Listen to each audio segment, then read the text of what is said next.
3. I had been at home for 8 days when the dizziness finally came again. I didn't know whether to curse it for my own sake or welcome it for Kevin's. Not that it mattered what I did. I went to Rufus's time fully clothed, carrying my denim bag, wearing my knife. I arrived on my knees because of the dizziness, but I was immediately alert and wary. I was in the woods either late in the day or early in the morning. The sun was low in the sky and surrounded as I was by trees. I had no reference point to tell me whether it was rising or setting. I could see a stream not far from me, running between tall trees. Off to my opposite side was a woman, black, young, just a girl really, with her dress torn down the front. She was holding it together as she watched a black man and a white man fighting. The white man's red hair told me who he must be. His face was already too much of a mess to tell me. He was losing his fight, had already lost it. The man he was fighting was his size with the same slender build, but in spite of the black man's slenderness, he looked wiry and strong. He had probably been conditioned by years of hard work. He didn't seem much affected when Rufus hit him, but he was killing Rufus.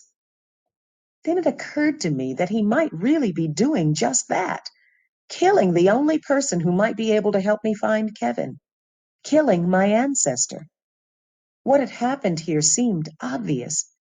The girl, her torn dress, if everything was as it seemed, Rufus had earned his beating and more.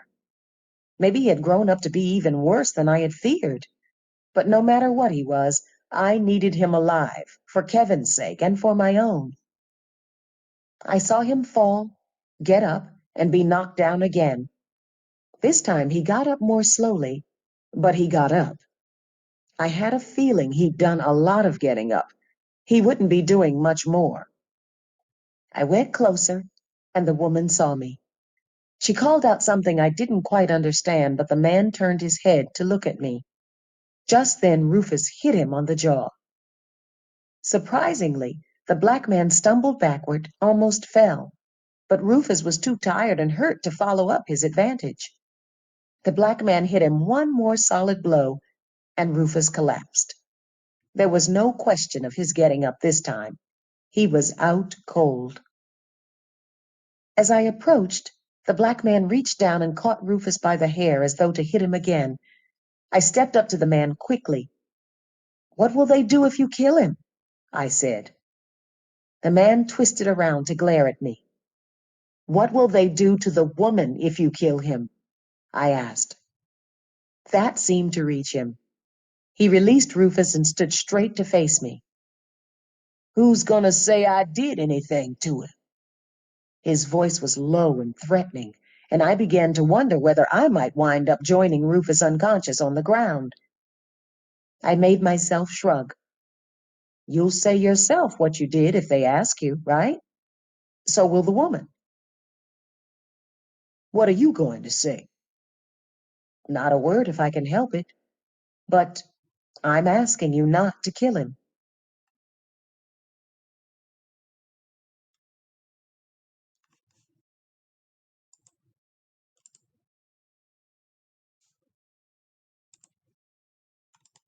"You belong to him?" "No. It's just that he might know where my husband is, and I might be able to get him to tell me." "Your husband?" He looked me over from head to foot. "Why you go round dressed like a man?" I said nothing. I was so tired of answering that question that I wished I had risked going out to buy a long dress. I looked down at Rufus's bloody face and said, "If you leave him here now, it will be a long time before he can send anyone after you. You'll have time to get away." "You think you'd want him alive if you was her?" He gestured toward the woman. "Is she your wife?" "Yeah." He was like Sarah, holding himself back, not killing in spite of anger I could only imagine. A lifetime of conditioning could be overcome, but not easily. I looked at the woman. "Do you want your husband to kill this man?"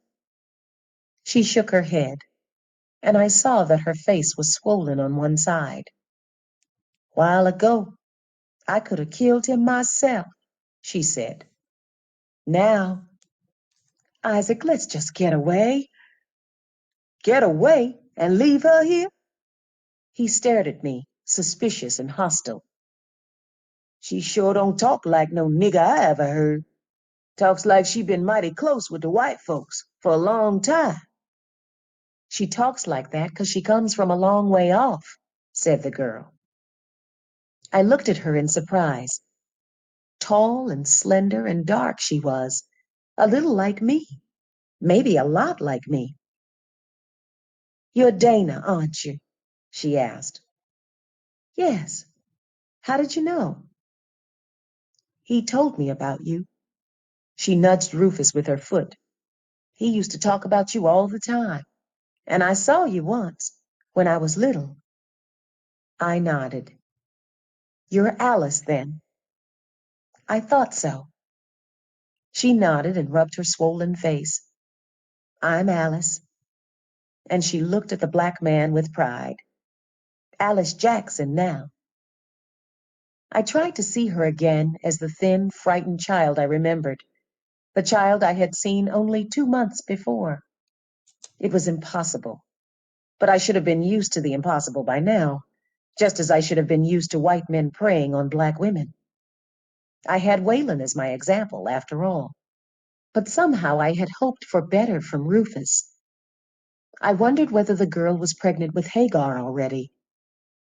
"My name was Greenwood when you saw me last," Alice continued. "I married Isaac last year, just before Mama died." "She died then?" I caught myself visualizing a woman my age dying, even though I knew that was wrong. But still, the woman must have died fairly young. "I'm sorry," I said. "She tried to help me." "She helped a lot of folks," said Isaac. "She used to treat this little no-good bastard better than his own people treated him."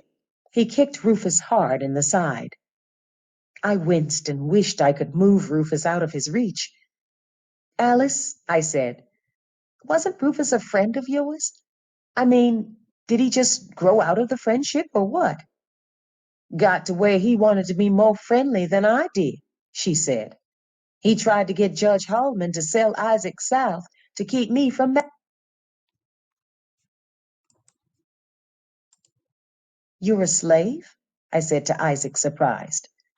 "My God, you'd better get out of here." Isaac gave Alice a look that said very clearly, "You talk too much." Alice answered the look. "Isaac, she's all right. She got a whipping once for teaching a slave how to read. Tom Whalen was the one whipped her." "I want to know what she's going to do when we leave," said Isaac. "I'm going to stay with Rufus," I told him. "When he comes to, I'm going to help him home as slowly as possible. I'm not going to tell him where you went because I won't know." Isaac looked at Alice, and she tugged at his arm. "Let's go," she urged. "But you can't whip everybody. Let's go." He seemed on the verge of going when I said, "Isaac, if you want me to, I can write you a pass. It doesn't have to be where you're really going, but it might help you if you're stopped." He looked at me with no trust at all, then turned and walked away without answering. Alice hesitated, spoke softly to me. "Your man went away," she said. "He waited a long time for you. Then he left." "Where did he go?" "Somewhere north. I don't know. Mr. Roof knows. You got to be careful, though. Mr. Roof gets mighty crazy sometimes." "Thank you." She turned and followed Isaac, leaving me alone with the unconscious Rufus, alone to wonder where she and Isaac would go. North to Pennsylvania? I hoped so. And where had Kevin gone? Why had he gone anywhere? What if Rufus wouldn't help me find him? Or what if I didn't stay in this time long enough to find him? Why couldn't he have waited? 4. I knelt down beside Rufus and rolled him over onto his back. His nose was bleeding. His split lip was bleeding. I thought he had probably lost a few teeth, but I didn't look closely enough to be sure. His face was a lumpy mess, and he would be looking out of a couple of black eyes for a while. All in all, though, he probably looked worse off than he was. No doubt he had some bruises that I couldn't see without undressing him, but I didn't think he was badly hurt. He would be in some pain when he came to, but he had earned that. I sat on my knees watching him, first wishing he would hurry and regain consciousness, then wanting him to stay unconscious so that Alice and her husband could get a good start. I looked at the stream, thinking that a little cold water might bring him around faster, but I stayed where I was. Isaac's life was at stake. If Rufus was vindictive enough, he could surely have the man killed. A slave had no rights and certainly no excuse for striking a white man. If it was possible, if Rufus was in any way still the boy I had known, I would try to keep him from going after Isaac at all. He looked about 18 or 19 now. I would be able to bluff and bully him a little. It shouldn't take him long to realize that he and I needed each other. We would be taking turns helping each other now. Neither of us would want the other to hesitate. We would have to learn to cooperate with each other, to make compromises. "Who's there?" said Rufus suddenly. His voice was weak and barely audible. "It's Dana, Ruth." "Dana?" He opened his swollen eyes a little wider. "You came back." "You keep trying to get yourself killed, I keep coming back." "Where's Alice?" "I don't know. I don't even know where we are. I'll help you get home, though, if you'll point the way." "Where did she go?" "I don't know, Ruth." He tried to sit up, managed to raise himself about 6 inches before he fell back, groaning. "Where's Isaac?"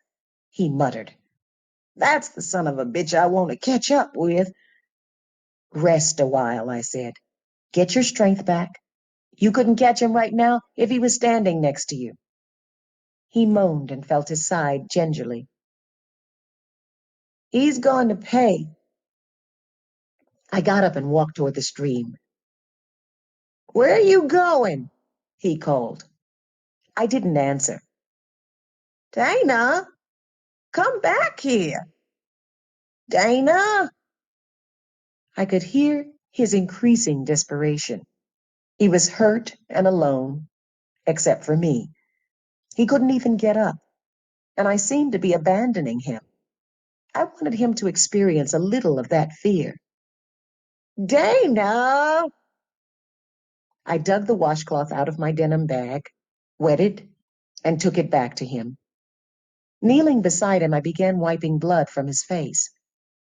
"Why didn't you tell me that's where you were going?" he said petulantly. He was panting and holding his side.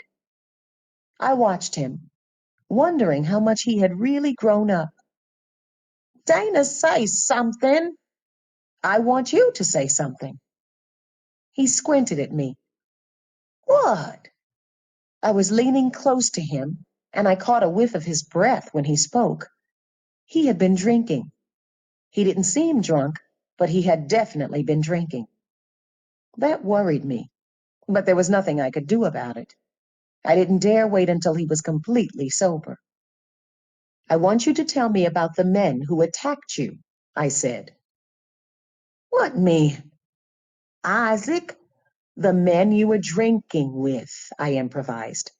"They were strangers, white men. They got you drinking, then tried to rob you." Kevin's old story was coming in handy. "What in the hell are you talking about? You know Isaac Jackson did this to me." The words came out in a harsh whisper. "All right, Isaac beat you up." I agreed. "Why?" He glared at me without answering. "You raped a woman or tried to, and her husband beat you up, I said. You're lucky he didn't kill you. He would have if Alice and I hadn't talked him out of it. Now, what are you going to do to repay us for saving your life? The bewilderment and anger left his face, and he stared at me blankly. After a while, he closed his eyes, and I went over to rinse my washcloth. When I got back to him, he was trying and failing to stand up. Finally, he collapsed back, panting and holding his side. I wondered whether he was hurt. Appeared to be hurt inside, his ribs perhaps. I knelt beside him again and wiped the rest of the blood and dirt from his face. Ruth, did you manage to rape that girl? He looked away guiltily. Why would you do such a thing? She used to be your friend. When we were little, we were friends, he said softly. We grew up. She got so she'd rather have a buck nigger than me. Do you mean her husband? I asked. I managed to keep my voice even. Who in the hell else would I mean? Yes. I gazed down at him bitterly. Kevin had been right. I'd been foolish to hope to influence him. Yes, I repeated. How dare she choose her own husband? She must have thought she was a free woman or something. What's that got to do with it? He demanded. Then his voice dropped to almost a whisper. I would have taken better care of her than any field hand could. I wouldn't have hurt her if she hadn't just kept saying no. She had the right to say no.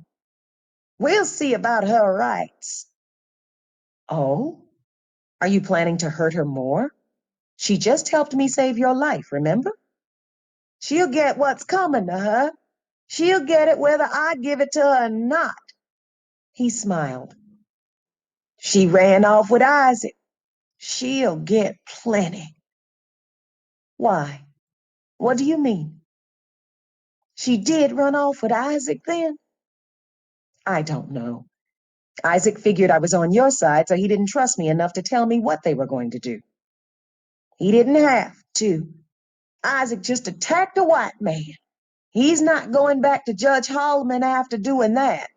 Some other nigger might, but not Isaac. He's run away, and Alice is with him, helping him to escape. Or at least that's the way the judge will see it. What will happen to her? Jail? A good whipping? Then they'll sell her. She'll be a slave? Her own fault. I stared at him. Heaven help Alice and Isaac. Heaven help me. If Rufus could turn so quickly on a lifelong friend, how long would it take him to turn on me? I don't want to be sold south, though, he whispered. Her fault or not, I don't want her dying in some rice swamp. Why not? I asked bitterly. Why should it matter to you? I wish it didn't. I frowned down at him. His tone had changed suddenly. Was he going to show a little humanity then? Did he have any left to show? I told her about you, he said. I know. She recognized me. I told her everything, even about you and Kevin being married, especially about Dad. What will you do, Ruth, if they bring her back? Buy her. I've got some money. What about Isaac? To hell with Isaac. He said it too vehemently and hurt his side. His face twisted in pain. So you'll be rid of the man and have possession of the woman just as you wanted, I said with disgust. Rape rewarded. He turned his head toward me and peered at me through swollen eyes. I begged her not to go with him, he said quietly. Do you hear me? I begged her. I said nothing. I was beginning to realize that he loved the woman to her misfortune. There was no shame in raping a black woman. but there could be shame in loving one. I didn't want to just drag her off into the bushes, said Rufus. I never wanted it to be like that, but she kept saying no. I could have had her in the bushes years ago if that's all I wanted. I know, I said. If I lived in your time, I would have married her, or tried to. He began trying to get up again. He seemed stronger now, but in pain. I sat watching him, but not helping. I was not eager for him to recover and go home, not until I was sure what story he would tell when he got there. Finally, the pain seemed to overwhelm him, and he lay down again. What did that bastard do to me? He whispered. I could go and get help for you, I said, if you tell me which way to go. Wait. He caught his breath and coughed, and the coughing hurt him badly. Oh, God, he moaned. I think you've got broken ribs, I said. I wouldn't be surprised. I guess you'd better go. All right. But, Ruth, white men attacked you. You hear? He said nothing. You said people would be going after Isaac anyway. All right, then, so be it. But let him and Alice have a chance. They've given you one. It won't make any difference whether I tell or not. Isaac's a runaway. They'll have to answer for that no matter what. Then your silence won't matter. Except to give them the start you want them to have. I nodded. I do want them to have it. You'll trust me then? He was watching me very closely. If I say I won't tell, you'll believe me? Yes. I paused for a moment. We should never lie to each other, you and I. It wouldn't be worthwhile. We both have too much opportunity for retaliation. He turned his face away from me. You talk like a damn book. Then I hope Kevin did a good job of teaching you to read. You. He caught my arm in a grip I could have broken, but I let him hold on. You threaten me? I'll threaten you. Without me, you'll never find Kevin. I know that. Then don't threaten me. I said we were dangerous to each other. That's more of a reminder than a threat. Actually, it was more a bluff. I don't need reminders or threats from you. I said nothing. Well, are you going to get some help for me? Still, I said nothing. I didn't move. You go through those trees, he said, pointing. There's a road out there not too far away. Go left on the road and then just follow it until you come to our place. I listened to his directions, knowing that I would use them sooner or later. But we had to have an understanding first, he and I. He didn't have to admit that we had one. He could keep his pride if that was what he thought was at stake. But he did have to behave as though he understood me. If he refused, he was going to get a lot more pain now.